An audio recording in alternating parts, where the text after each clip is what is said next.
Hello and welcome to the SciFirst MovieTalk episode. So in this episode, I'll be discussing Disney's 2000 animated feature, Dinosaur, as directed by Ralph Zondag and Eric Leighton. I should have done that in the voice of, what's his name off Peppa Pig? Yeah, anyway. Dinosaur is an interesting release by Disney, not just for the way it was animated, which we will get into in a bit, but for the fact that in the United States it is actually classified as part of their classics range, making it their 39th such animated classic. However, in the United Kingdom and Europe, at least, I think, it is not, being a Walt Disney Pictures release instead. So this is more to do with the distribution of the film in each territory than anything else. But as a collector, I've placed it squarely into the classics range. Even though I'm in the UK, I do feel as though it does actually kind of deserve a spot in there for sure. So the movie comes from a time when a TV series called Walking with Dinosaurs was popular due to its lifelike renditions of the magnificent creatures that lived many, many millions of years ago, bringing them into a setting as if being witnessed by one of today's kind of documentary film crews. It was a unique angle, absolutely for sure, and one that this film kind of mirrors in its execution to some extent. The film, however, as far as I can see, was kind of developed in isolation and was not done because of Walking with Dinosaurs. It was just by sheer coincidence it actually managed to be released at such a time as people's fascination with these giants of the past was beginning to kind of grow once again, along with our thirst for kind of a more realistic approach to their depiction. The movie follows a dinosaur named Aladar, an iguanodon, as voiced by D.B. Sweeney, who had been adopted by a family of lemurs after he had become marooned on their island as an egg some years ago. Following a meteorite strike, the family are forced to leave the island and end up on the mainland, where there are many, many more dinosaurs looking to find food and shelter at their nesting grounds. The herd is headed by top honcho Kroon, and another iguanodon, as voiced by Samuel E. Wright, who is pushing the herd hard, leaving the weak behind in favour of the strong, pushing forwards for survival, hot-headed and totally stubborn, but trying to do what he believes is best to ensure as many of them survive as possible against the harsh and the barren wilderness, and to keep one step ahead of ravenous predators. Aladar thinks the group should work together and overcome their challenges, but Kroon sees this as a challenge to his management style. However, Aladar does manage to find safe passage to the nesting grounds, only for Kroon to see this as an act of defiance. A struggle then ensues, as always, which sees Kroon's conviction put to the test, and indeed Aladar's resolve to do what's right, going up against Kroon and indeed a carnivorous predator known as the Carnotaurus. Carnotaurus? As the herd's future looks uncertain, will Aladar be able to convince Kroon and the rest of the herd that there is strength in numbers, and that together they can overcome any obstacle, even a Carnotaurus? Yeah, you'd think I'd know what the names of these creatures are. So I think the best place to start with this movie is the visuals. And let's put it bluntly, it is those which draw you in from the very start and are the film's most remarkable quality. The movie combines both computer-generated graphics for the dinosaurs and the other creatures, with basically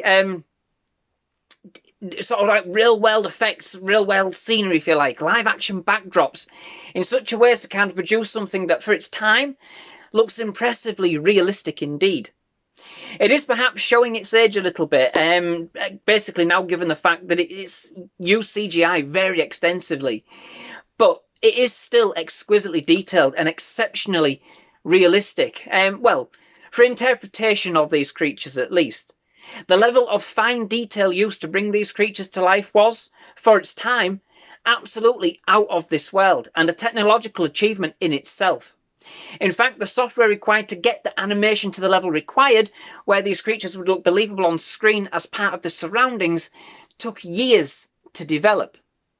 The animation is still outstanding, however, to this day, regardless, and it is indeed the main pull for this movie for me. Some of the sequences in the movie are just simply breathtaking. The first being a sequence known as the Egg Travels, which opens the movie, which simply shows the scope of this world, what the animators had been able to achieve, and does simply show off the technological advancements that had been made. The second is the meteor shower itself, which is epic in scale, and again, really plays to the level of realism that the film projects. Set with the animation is one absolutely fantastic and epically inspirational, moving soundtrack brought to us by James Newton Howard. This is not a Disney musical. The power of this movie comes from its visuals and the distinct use of the music to convey the landscape, the feeling and movement of these creatures, when indeed they're not talking. We'll get to that. The score is nothing short of amazing when you kind of really listen into it. You know, the fine detail that Howard has added to make every rousing note stand out. In the aforementioned sequences, especially the Egg Travelled, the score really does take on a life of its own as we become that very egg. Listened on its own, even without the visuals, this piece is simply awe-inspiring. But unfortunately, as you might have guessed from the way I kind of started this review, the actual story, the characters, the substance of the movie itself is completely lacking. It's bland and totally generic. There is literally no substance to this story at all. It is bare bones, bag and basement stuff, you know? Disney is capable of so much more. And indeed, on that side of things, the film really does let you down. It is endearing enough, don't get me wrong, and there is the usual kind of Disney message to be had. It's absolutely fantastic for families, don't get me wrong, but there isn't anything imaginative here. It is pretty much a no-frills affair, a little on the thin side. It starts off with kind of this real powerful and instrumental piece of cinema. At the time, there was no need for any of the creatures to speak. The sheer brilliance of the animation and the command of the soundtrack was more than enough to carry us through. However, as the story unfolds and the dinosaurs, and indeed so do the other animals, start to speak, we quickly go from a piece about the beautiful yet harsh realm of nature itself, at such a time when the world was young, violent but inspiring, to basically one more tired trope filled kind of with interspecies communication and camaraderie. What they spent so long perfecting for realism in terms of the visual aspects was almost washed out, given the lack of realism with the characters and their interaction itself. I know it's a Disney, so indeed I know it had to be fantasy on some level. You know, I wasn't watching an educational program, but it felt like a wasted opportunity given the lengths that they had gone to get the visuals just so. The story itself plays out like a very basic version of a Tarzan movie, just with lemurs adopting a dinosaur instead of gorillas adopting a human. So indeed, definitely fantasy, but again, just that standard. It doesn't, however, shy away from some of the more harsh realities of the plight, with death and decay kind of being in focal point for some of the journey. For that, I do have to commend that they did at least try in this respect to offer some of the more grim realities of life, rather than kind of just wrap the story up with a cuddly, neat little bow. I also like the fact that we do actually have a good mix of dinosaurs, not just the usual fare. There's no T-Rex here, although we do have a Brachiosaurus and a few Velociraptors thrown into the mix. But as I stated earlier, we also have an Iguanodon, a Carnotaurus, and even Styracosaurus and an Ankylosaurus, which I can't say I've ever got too much of a look in the Jurassic Park franchise to date, as far as I'm aware. So it was kind of interesting to see them expanding people's knowledge of these creatures. Overall, from a visual perspective, this film is absolutely an outstanding movie. The level of detail that they went into to get such a realistic look was exceptional. To bring these creatures back to life in the most mesmerising of ways. The beginning scenes still raise the hairs on the back of my neck. I love that kind of bold nature of the musical arrangement and the animation that they've put together. It is simply amazing.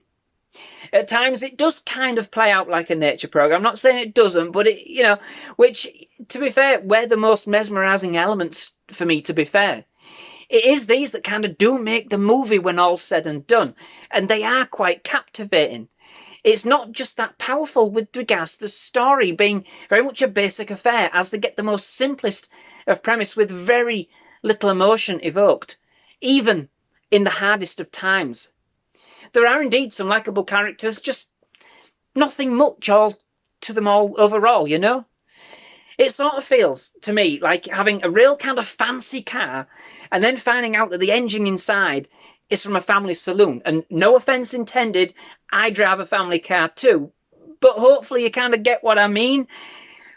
I can also kind of imagine this being narrated by Richard Attenborough or Kenneth Branagh, if you know what I mean as well. And perhaps that's what it should have done. Maybe. I don't know. Anywho, I think we'll leave it at that. So, that brings me to the end of this episode. Many thanks for watching. I do hope you enjoyed it. If you have, please leave a like. Please do hit that subscribe button for more movie reviews, trailer reactions, and other movie-related content. We have definitely loved having you here at SciFirst MovieTalk, and we'd definitely love to have you back. But most of all, as always, just thank you very much for watching. Goodbye.